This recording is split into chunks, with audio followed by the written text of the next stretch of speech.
Hello students, कैसे हो आप सभी लोग। मैं Rakesh Kumar Sharma KDC learning app पर आप सभी का स्वागत करता हूं। और आज जो हमारा थर्मोडायनेमिक्स का लास्ट टॉपिक है वो टॉपिक डिस्कस करने जा रहे हैं। टॉपिक का नाम है लॉज ऑफ टीडी। थर्मोडायनेमिक्स के कितने नियम हैं उन लॉज के बारे में बात करेंगे। उन लॉज के बारे में जो सेकंड लॉ एक्सप्लेन करता है थर्मोडायनेमिक्स का, सेकंड लॉ एक्सप्लेन करता है हीट इंजन, हीट पंप और रेफ्रिजरेटर। किसको एक्सप्लेन करता है? हीट पंप, हीट इंजन और रेफ्रिजरेटर। तो इनके बारे में भी डिस्कस करेंगे। उससे पहले ये 3-4 टॉपिक है अपने पास, यहाँ से डायरेक्ट एग्जाम में क्वेश्चन बनता है, इनके बारे में बता देना चाहता हूँ। ठीक है, तो इन 4 टॉपिक को आप लोग पहले ध्यान से देखेंगे। यहाँ से जो एग्जाम में क्वेश्चन बनता है वो डायरेक्ट स्ट्रेट फॉरवर्ड क्वेश्चन बनता है। स्ट्रेट फॉरवर्ड क्वेश्चन कैसे बनेगा? आपको पूछ लेगा, ये तो हमने केटीजी के अंदर पढ़ा था, जो गामा होता है। गामा क्या होता है? The ratio of the specific heat at constant pressure and specific heat at constant volume, CP/CV होता है। तो गामा की वैल्यू 1 से ज़्यादा होती है, लेकिन गामा हमने पढ़ा था 3 चीज़ों के लिए। क्या? मोनो एटॉमिक गैस के लिए गामा क्या होता है, डाई एटॉमिक गैस के लिए क्या होता है, और ट्राई एटॉमिक। ट्राई एटॉमिक को हम लोग क्या बोलते थे? पॉली एटॉमिक भी बोलते थे। क्या बोलते थे? पॉली एटॉमिक गैस भी बोलते थे। तो हम कहते थे जी गामा मोनो एटॉमिक गैस के लिए ज़्यादा वैल्यू होती है, और ये वैल्यू लगभग कितनी होती? 1.67 के बराबर होती थी लगभग। और ये वैल्यू डायटोमिक के लिए कम होती है, 1.4 के बराबर होती थी, और 1.33 के बराबर 1.33 ये होती थी। ठीक है, इनको अगर फ्रैक्शन में लिखेंगे तो ये वैल्यू 5/3 आती थी, ये 7/5 आती थी, ये 9/7 आती थी। ये इसकी वैल्यूज होती थी। लेकिन अगर बात करते हैं किसकी? वर्क डन की। किसकी बात करते हैं? वर्क डन की। तो वर्क डन में देखिए, हमने एडियाबैटिक प्रोसेस में वर्क डन पढ़ा था अपने पास, P1V1 माइनस के P2V2 ओवर में गामा माइनस के 1। यहाँ पर जो वर्क डन है वो गामा के साथ में क्या है? इनवर्स रिलेशन रखता है। क्या रखता है? इनवर्स रिलेशन रखता है। इसका मतलब गामा की वैल्यू बढ़ेगी तो वर्क डन की वैल्यू क्या होगी? घटेगी, डिक्रीज होगी। गामा बढ़ेगा तो वर्क डन क्या होगा? डिक्रीज होगा, घटेगा। तो देखिए, अगर यहाँ पर gamma mono is greater than gamma di is greater than gamma poly, तो वर्क डन उल्टा हो जाएगा। Work done by the mono atomic gas is less than the work done by diatomic gas and work done by poly atomic gas. तो poly atomic gas के द्वारा work done maximum होगा, उसके बाद diatomic के, उसके द्वारा मोनो एटोमिक। लेकिन गामा का रिलेशन क्या होता है? उल्टा। तो ये क्वेश्चन अपने को 1 नंबर का पूछता है डिफेंस के अंदर। ठीक है, एयरफोर्स हो, नेवी हो, ND हो, जितने भी एग्जाम है। एंथैल्पी रिलेशन मैंने आपको पिछली वाली वीडियो में बताया भी था। ठीक है, यहाँ पर दोबारा लिख दिया है। Enthalpy is nothing the total energy content bye the system. System के पास जो टोटल एनर्जी होती है, चाहे हम वर्क डन की बात करें, चाहे हीट एनर्जी की बात करें, इंटर कुछ भी हो, टोटल एनर्जी का मेजरमेंट कौन देता है अपने को? ये एंथैल्पी देता है। तो H = में क्या हो गया? U + PV। U is the internal energy and PV is the work done. It is resembles with the first law of TD। First law of TD हम आगे पढ़ेंगे। जो थर्मोडायनेमिक्स है, थर्मोडायनेमिक्स का पहला लॉ क्या आता है? हम अगर हीट एनर्जी सप्लाई करते हैं सिस्टम को, या तो इंटरनल एनर्जी को काम करेगा या फिर वर्क डन को बढ़ाएगा। तो H is resembles with the heat energy, U अपने पास एज इट इज है ही है, और वर्क डन अपने पास क्या हो गया? PV हो गया। तो अगर आपको पूछता है जो एंथैल्पी कंसेप्ट है, क्या है? एंथैल्पी कंसेप्ट है, वो न्यूटन्स आपके किस नियम के साथ में, या फिर जो थर्मोडायनेमिक्स के किस नियम के साथ में रिजेंबल करता है? जो एंथैल्पी कंसेप्ट है हीट लॉ के, थर्मोडायनेमिक्स लॉ के किस कंसेप्ट के साथ में रिजेंबल करता है? तो जो एंथैल्पी कंसेप्ट है थर्मोडायनेमिक्स के पहले नियम के साथ में रिजेंबल करता है। किसको सिमिलर है? पहले नियम के सिमिलर होता है। ठीक है, नेक्स्ट है अपने पास आइसोथर्मस इलास्टिसिटी क्या होती है, और एडियाबैटिक इलास्टिसिटी क्या होती है। ये बल्क मॉड्यूलस वाली इलास्टिसिटी है। क्या? Bulk modulus. जो स्ट्रेस बाय स्ट्रेन पढ़ते थे, स्ट्रेस प्रेशर का रिजेंबल, और स्ट्रेन क्या हो गया? बल्क में डेल्टा V/V। तो मैंने क्या लिख दिया? ये लिख दिया अपने पास। ठीक है, हम इलास्टिसिटी पढ़ते थे ना, इलास्टिसिटी क्या होती थी? इलास्टिसिटी = में स्ट्रेस बाई स्ट्रेन, और स्ट्रेस क्या होता था? Force per unit area, strain होता था चेंज इन डायमेंशन ओवर में ओरिजिनल डायमेंशन। इस फोर्स पर यूनिट एरिया को तो प्रेशर बोलते थे, प्रेशर ओवर में डेल्टा V/V। ये हो गया अपने पास, ये हो गया, ये मैंने लिखा हुआ है। तो अगर मैं थर्मल की बात करता हूँ, थर्मल के केस में ये होती है। एडियाबैटिक प्रोसेस की बात करता हूँ, तो एडियाबैटिक प्रोसेस में इलास्टिसिटी क्या होती है? ये होती है। क्लियर होगा सभी को? तो एडियाबैटिक में प्रोसेस, अगर इन दोनों के बीच का रिलेशन आपके एग्जाम में आता है, what is the relation between the elasticity constant या फिर bulk modulus of elasticity in the isothermal process and adiabatic constant? तो रिलेशन क्या हो गया? एडियाबैटिक कांस्टेंट के केस में ये isothermal of adiabatic elasticity = gamma types of the elasticity constant in isothermal process. किसमें? आइसोथर्मल प्रोसेस के केस में। क्लियर है।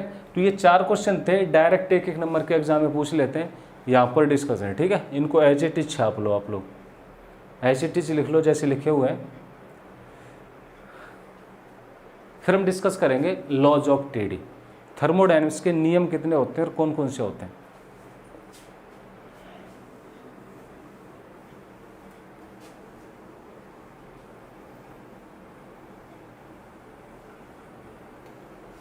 चलिए स्टार्ट करते हैं laws of TD.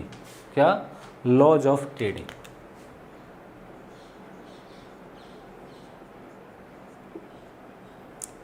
Laws of TD में देखो क्या होता है। थर्मोडायनेमिक्स का पहला नियम क्या कहता है अपने को? थर्मोडायनेमिक्स का पहला नियम ये कहता है, अगर कोई भी सिस्टम है, इस सिस्टम को आप लोगों ने हीट एनर्जी दी, क्या दी? हीट एनर्जी दी। हीट एनर्जी की यूनिट जूल होती है, बताई थी। तो इस सिस्टम के अंदर 2 काम होंगे। ये क्या करेगी इस सिस्टम की? या तो इंटरनल एनर्जी को बढ़ाएगी, और इंटरनल एनर्जी बढ़ गई होगी तो क्या करेगी? वर्क डन करेगी। क्या करेगी? वर्क डन करेगी। तो हमने जो हीट एनर्जी दी होगी, या तो इंटरनल एनर्जी को बढ़ाएगी या फिर क्या करेगी? Work done. इसको हम लिख सकते हैं delta Q is equal to में delta U plus delta W. अगर स्मॉल चेंज की बात करेंगे तो भाई किसी भी चीज़ को गर्म किया, जैसे पानी लिया मैंने, वाटर को हम लोगों ने हीट एनर्जी प्रोवाइड की, तो वाटर क्या करेगा? पहले धीरे धीरे गर्म होगा। तो क्या कर रहा है वो? अपनी इंटरनल एनर्जी बढ़ा रहा है। क्या बढ़ा रहा है? Internal energy. एक टाइम ऐसा आएगा धीरे धीरे गर्म होकर वो वेपोराइज होना शुरू कर देगा, वर्क डन होना शुरू हो गया। तो पहले ऐसा तो नहीं है मैंने वाटर को हीट एनर्जी प्रोवाइड की और वाटर ने क्या किया? तुरंत एवेपोरेट होना शुरू कर दिया। सडन एवेपोरेट नहीं होगा। क्या करेगा? कुछ टाइम तक हीट एनर्जी लेके अपनी इंटरनल एनर्जी को बढ़ाएगा, अपनी आंतरिक ऊर्जा को बढ़ाएगा। जब उसने अपनी आंतरिक ऊर्जा बढ़ा ली, इंटरनल एनर्जी बढ़ा ली, उसके बाद वाटर एवेपोरेट होना शुरू करेगा। तो फर्स्ट स्टेप क्या है? इंटरनल एनर्जी की यूनिट का। सेकंड क्या है? जब इंटरनल एनर्जी बढ़ जाएगी, एक लिमिट को क्रॉस करेगी, फिर वर्क डन होना शुरू हो जाएगा। ठीक है। तो यही फर्स्ट लॉ कहता है अपने को। क्या कहता है?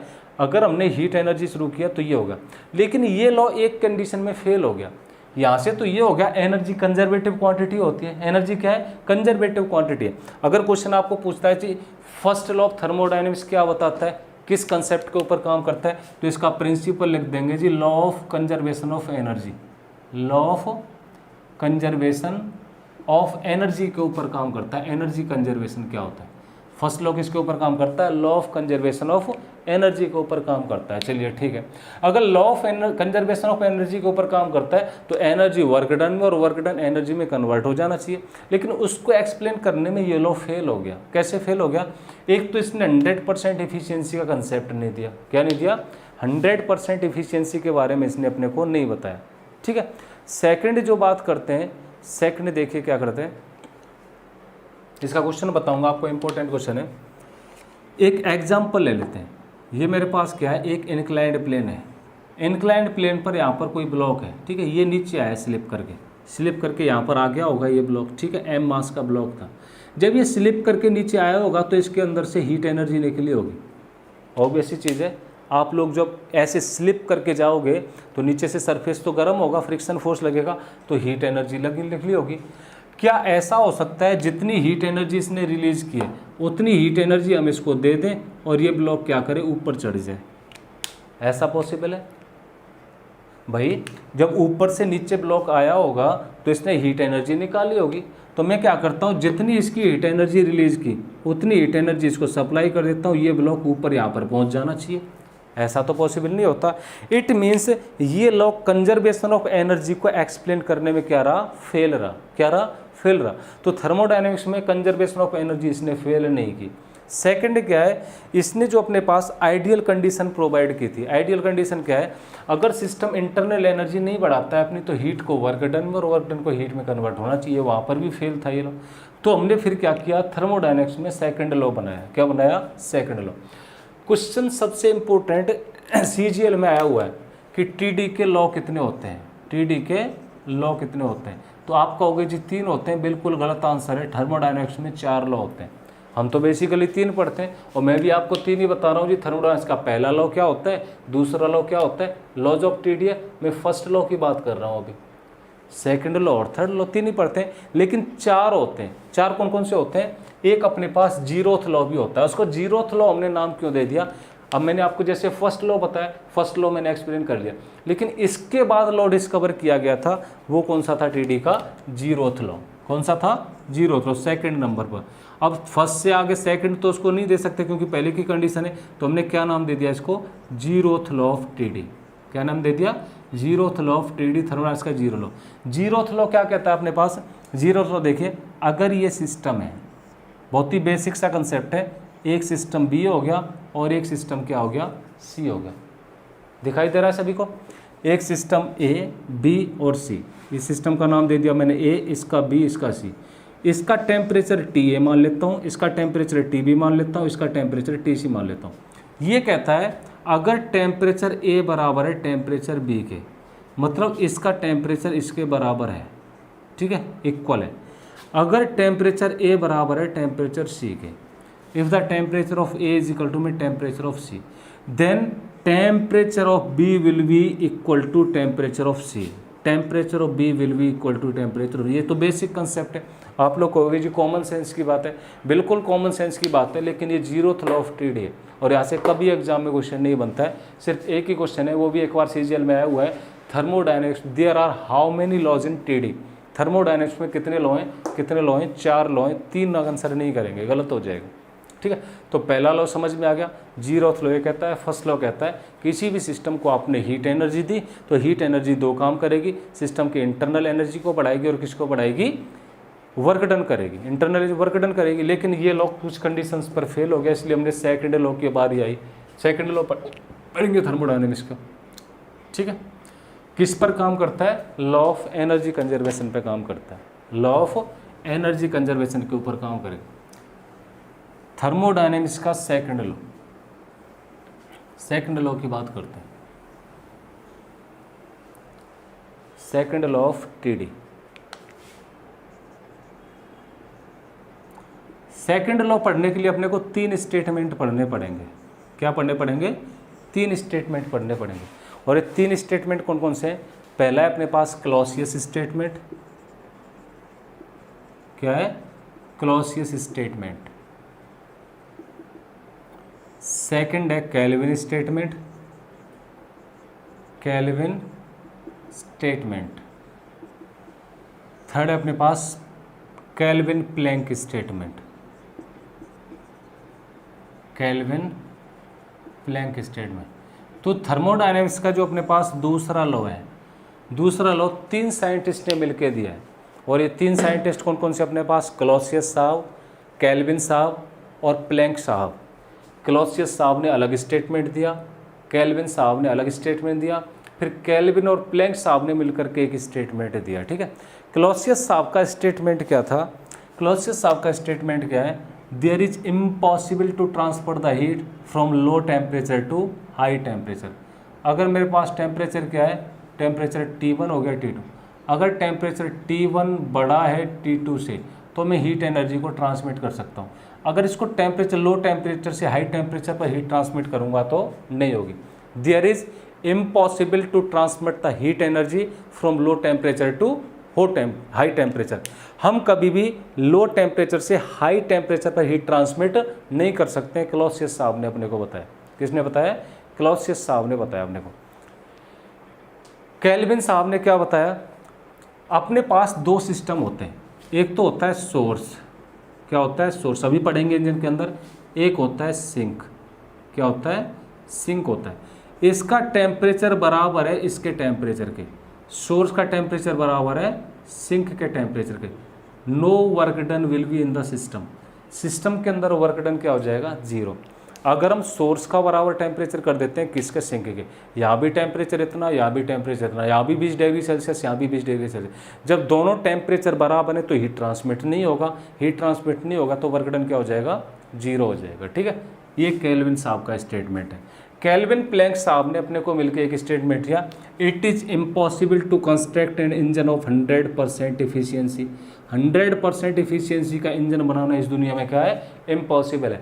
100% इंजन इफिशियंसी का तो आज तक एक ही इंजन बना है, वो कौन सा है, कार्नोट इंजन। कौन सा बना है, कार्नोट इंजन। और कार्नोट इंजन भी क्या अपने पास आइडियल है, जो अभी तक दुनिया में बना नहीं है, सिर्फ किताबों में, सिर्फ कहाँ है, पेपर पर, पन्नों पर, पेजों के अंदर ये है, अभी तक दुनिया में कार्नोट इंजन नहीं बना है। 100% इफिशियंसी इंजन का मतलब क्या हो गया, अगर हमने हीट एनर्जी दी तो हीट एनर्जी इंटरनल एनर्जी बढ़ाती है, वर्क डन करती है, तो इंटरनल एनर्जी सिस्टम की 0 हो जाए, हीट एनर्जी वर्क डन में कन्वर्ट होगी, और वर्क डन किस में कन्वर्ट होगा, हीट एनर्जी में। ऐसा इंजन आज तक दुनिया में नहीं बना है, ठीक है। तो अगर आपको पूछ लेता है जी 100% इफिशियंसी किसकी होती है, आप आंसर दे देना जी कार्नोट इंजन है, लेकिन अभी तक बना नहीं है दुनिया में। जितने भी इंजन है सारे कार्नोट इंजन होते हैं, लेकिन 100% इफिशियंसी नहीं होती इनकी। तो तीनों का स्टेटमेंट समझ में आ गया सेकंड लॉ में, पहला स्टेटमेंट, सेकंड स्टेटमेंट, तीसरा स्टेटमेंट। पहले स्टेटमेंट में क्लॉसियस साहब ने बताया लो टेम्परेचर से हाई टेम्परेचर पर हीट नहीं जा सकती है। इन साहब ने अपने को क्या बताया, ये सोर्स और सिंक का टेम्परेचर बराबर कर देंगे तो वर्क डन सिस्टम का क्या हो जाएगा, 0, कोई वर्क डन प्रोसेस के अंदर नहीं होगा। इन साहब ने क्या बताया, केल्विन प्लैंक साहब ने मिलकर अपने को, जी एफिशिएंसी 100% जिस इंजन की होती है उस इंजन को हम लोग कंस्ट्रक्ट नहीं कर सकते, फॉर्म नहीं कर सकते, ठीक है। तो कार्नोट इंजन अकेला इंजन है जिसकी इफिशियंसी 100% है, और ये भी आइडियल इंजन है, अभी तक दुनिया में नहीं बना है। तीसरा लॉ, थर्मोडायनेमिक्स के तीसरे लॉ की बात करते हैं। सेकंड लॉ क्लियर है, सेकंड लॉ को भी एक्सप्लेन करेंगे हम लोग हीट इंजन पढ़ के, क्या हीट इंजन पढ़ेंगे तब एक्सप्लेन करेंगे। थर्ड लॉ, TD का थर्ड लॉ क्या कहता है, तीसरा नियम थर्मोडायनेमिक्स का ये कहता है एंट्रोपी।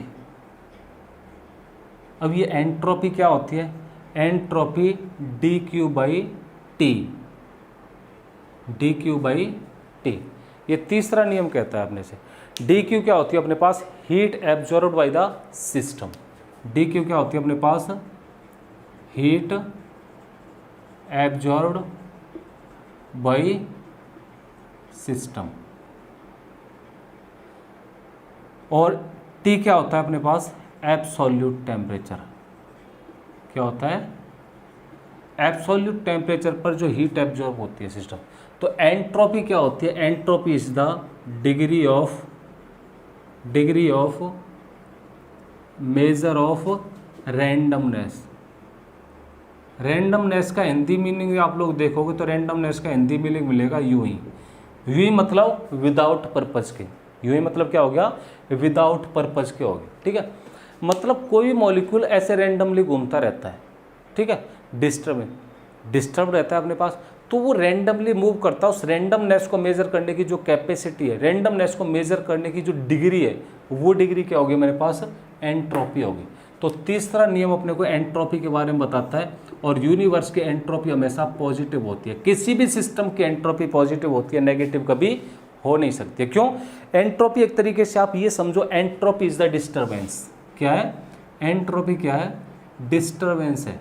डिस्टर्बेंस मतलब कभी नेगेटिव क्यों नहीं हो सकता, क्योंकि डिस्टर्बेंस कभी डिक्रीज होता ही नहीं है। जैसे आपने पानी को गर्म किया, तो आपने डिस्टर्ब कर दिया। आप लोग कहोगे जी मॉलिक्यूल हाई स्पीड से जा रहे होंगे, एंट्रोपी बढ़ गई, मोशन के साथ सीधा रिलेशन है भाई। आपने पानी को ठंडा कर दिया, बर्फ कर दिया, जमा दिया, आप कहोगे जब तो मॉलिक्यूल रुक गया, एंट्रोपी कम होनी चाहिए ना। डिस्टर्बेंस बोला, आपने पानी को गर्म किया तो डिस्टर्ब किया, फिर ठंडा किया तो उसको दोबारा डिस्टर्ब किया, दोबारा क्या किया, डिस्टर्ब किया। It is the randomness, disturbance. तो एंट्रोपी हमेशा क्या रहेगी, पॉजिटिव रहेगी, कभी भी नेगेटिव नहीं रहेगी। सिस्टम हमेशा हीट ऑब्जर्व करे।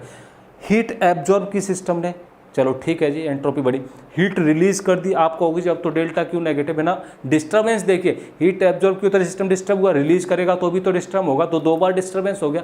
This disturbance is the entropy. इसलिए हम कहते हैं एंट्रोपी यूनिवर्स की हमेशा क्या है, पॉजिटिव है, नेगेटिव कभी हो नहीं सकती है, क्या रहेगी, हमेशा पॉजिटिव, ठीक है। अब लास्ट टॉपिक की बात करते हैं। लास्ट में हम लोग 3 चीज़ पढ़ेंगे, इसकी 3 चीज़ कौन कौन सी पढ़ेंगे, देखिए। लास्ट टॉपिक है अपने पास हीट इंजन। यहाँ पर मैं आपको बताऊंगा हीट इंजन के बारे में, क्या हीट इंजन कैसे काम करता है। सेकंड कंसेप्ट आपको बताऊंगा रेफ्रिजरेटर क्या होता है, रेफ्रिजरेटर कैसे काम करता है। थर्ड कंसेप्ट है अपने पास हीट पंप, क्या, हीट पंप। अपने को आउटपुट तीनों में अलग अलग मिलता है, तीनों का पर्पस अलग अलग है। जैसे अब मैं बात करता हूँ हीट इंजन की, तो हीट इंजन में देखिए अपने पास 2 चीज़ होती हैं, एक तो सोर्स होता है, एक क्या होता है, सिंक होता है। इसको क्या बोलेंगे, सोर्स, इसको क्या बोलेंगे, सिंक बोलेंगे। और यहाँ पर क्या हो गया, बीच में हीट इंजन हो गया, क्या हो गया, हीट इंजन हो गया। यहाँ पर मैं बात करूँगा तो एक तो क्या होता है सोर्स होता है, एक क्या होता है सिंक होता है। यहाँ पर क्या हो गया, ये रेफ्रिजरेटर हो गया। क्या हो गया, रेफ्रिजरेटर। ये क्या हो गया, सोर्स हो गया, और ये क्या हो गया, सिंक हो गया। यहाँ पर भी बात करूँगा तो एक तो क्या होता है सोर्स होता है, और एक क्या होता है सिंक होता है। क्या हो गया, ये सोर्स हो गया, और ये क्या हो गया सिंक, और ये क्या हो जाएगी मेरे पास हीट पंप। क्या हो जाएगी, हीट पंप हो जाएगी। अब देखिए, हमें कोफिशिएंट ऑफ परफॉर्मेंस निकालना पड़ता है, और क्या निकालना पड़ता है अपने को, इफ़िशियंसी निकालनी पड़ती है। तो हीट इंजन के अंदर क्या होता है, आपको एक चीज़ हमेशा कंसीडर करनी पड़ती है, सोर्स का टेम्परेचर हमेशा सिंक के टेम्परेचर से ज़्यादा होता है। तो ऑल कंडीशंस में T1 is greater than T2। मैं चाहे इसकी बात करूं, चाहे इसकी बात करूं, चाहे इसकी बात करूं, तीनों केसेस में टेम्परेचर सोर्स का ज़्यादा रहेगा, सिंक का कम रहेगा। ये सोर्स क्या होता है, जहाँ से एनर्जी रिलीज हो रही होती है। जैसे इंजन की बात करूँ, इंजन में हमने पेट्रोल डाला, पिस्टन के अंदर पेट्रोल, सिलेंडर के अंदर गया, सिलेंडर के अंदर पेट्रोल जाके हीट एनर्जी स्पार्क होगा, हीट एनर्जी निकलेगी। That production system of the heat energy, cylinder क्या हो गया मेरे लिए सिंक हो गया। जब इंजन चलेगा तो धुआं निकालेगा अपने अंदर से, हीट एनर्जी रिलीज करेगा, वो कहाँ पर आ गया, इन्वायरमेंट में। This environment is the sink, जहाँ पर हीट एनर्जी कंज्यूम होती है, किसको क्या बोलते हैं, सिंक बोलते हैं। तो देखिए हीट एनर्जी में होता क्या है, मैंने गाड़ी में पेट्रोल डाला तो गाड़ी ने क्या किया होगा, इस सोर्स से हीट एनर्जी ली होगी इंजन ने, हीट एनर्जी इंजन को मिली। अब इंजन उससे क्या करेगा, कुछ काम कर देगा, कुछ को धुआं की फॉर्म में, हीट की फॉर्म में इन्वायरमेंट में निकाल देगा। तो ये वर्क डन क्या हो गया, ये तो वर्क डन Q1 माइनस के Q2 हो गया। क्या हो गया, वर्क डन Q1 माइनस के Q2, इन दोनों का अंतर। या फिर इनपुट बराबर में आउटपुट आप करोगे यहाँ से, तो इनपुट तो क्या है मेरे पास Q1, आउटपुट क्या Q2 प्लस W, यही तो आउटपुट मिला मेरे को। तो यहाँ से वर्क डन क्या हो गया मेरे पास Q1 माइनस के Q2। अब इंजन की इफिशियंसी निकालते हैं, क्या निकालते हैं, इंजन की efficiency. Then efficiency is the output by input. Efficiency क्या होती है, आउटपुट ओवर में इनपुट। तो आउटपुट क्या हो गया मेरे पास, आउटपुट था वर्क डन, मेरे को चाहिए क्या था इंजन से काम, तो वर्क डन चाहिए था मेरे पास Q1 माइनस के Q2। क्या था आउटपुट में, ये वर्क डन था, ये क्या होगा मेरे पास आउटपुट, और मैंने दिया क्या इसको इनपुट में हीट एनर्जी Q1, तो क्या हो गया मेरे पास Q1 रहा। तो efficiency of the engine is equal to क्या हो गया मेरे पास 1 माइनस के Q2 बाई Q1, या फिर 1 माइनस के T2 by T1। It is the mathematical expression for the efficiency of the heat engine. Heat engine की इफिशियंसी का मैथमेटिकल एक्सप्रेशन ये होता है, जो अपने को चाहिए होता है वो आउटपुट, और जो हम देते हैं वो क्या हो जाता है, इनपुट हो जाता है। ठीक है, रेफ्रिजरेटर की बात करता हूँ, फ्रिज की बात करता हूँ। देखिए फ्रिज है, फ्रिज में हम लोग मोटर लगाते हैं चलाने के लिए, हम वर्क डन देते हैं उसको, क्या कहते हैं, वर्क डन। और फिर फ्रिज क्या करता है, देखिए हम कहते हैं source high temperature, sink low temperature. तो फ्रिज है, फ्रिज के अंदर क्या है, कम टेम्परेचर, बाहर क्या हाई टेम्परेचर, तो बाहर वाला क्या हो गया सोर्स, अंदर क्या हो गया सिंक हो गया। लेकिन जब हम मोटर चलाते हैं तो वर्क डन दिया हमने उसको, क्या किया, वर्क डन हमने इसको दिया, तो इसने क्या किया, अंदर से हीट एनर्जी निकाली Q2, और किसको दे दी, सोर्स को Q1, बाहर दे दी इन्वायरमेंट में टेम्परेचर T1, टेम्परेचर T2। ये तो हाई टेम्परेचर सोर्स होता है लो, तो फ्रीज के अंदर वाला तो कम टेम्परेचर है, सिंक हो गया, फ्रीज के बाहर वाला हाई टेम्परेचर। तो मोटर क्या काम करती है, फ्रीज के अंदर से हीट निकालेगी, हीट निकालेगी यहाँ, और हमने कुछ काम किया ये दे दिया। तो यहाँ पर देखिए, यहाँ पर भी work done is equal to क्या रहा, Q1 माइनस के Q2। तो इसकी जो यहाँ पर हम कोफिशिएंट ऑफ परफॉर्मेंस निकालते हैं, यहाँ की इफिशियंसी निकालेंगे, यहाँ पर क्या निकालेंगे, कोफिशिएंट ऑफ परफॉर्मेंस क्या होता है, आउटपुट बाई इनपुट। क्या होगा, आउटपुट बाई इनपुट। आउटपुट क्या था, आउटपुट जो मेरे को चाहिए, मेरे को क्या चाहिए था, फ्रिज के अंदर से हीट बाहर निकालने की ताकि ठंडा हो जाए, तो मेरे को आउटपुट की चाहिए था Q2, मैंने निकाला क्या, और इनपुट में क्या दिया मैंने, वर्क डन। मैंने दिया क्या फ्रिज को चलाने के लिए, वर्क डन, तो निकाली मैंने हीट एनर्जी। तो कोफिशिएंट ऑफ परफॉर्मेंस क्या हो गया, Q2 ओवर में Q1 माइनस के Q2। It is the coefficient of performance.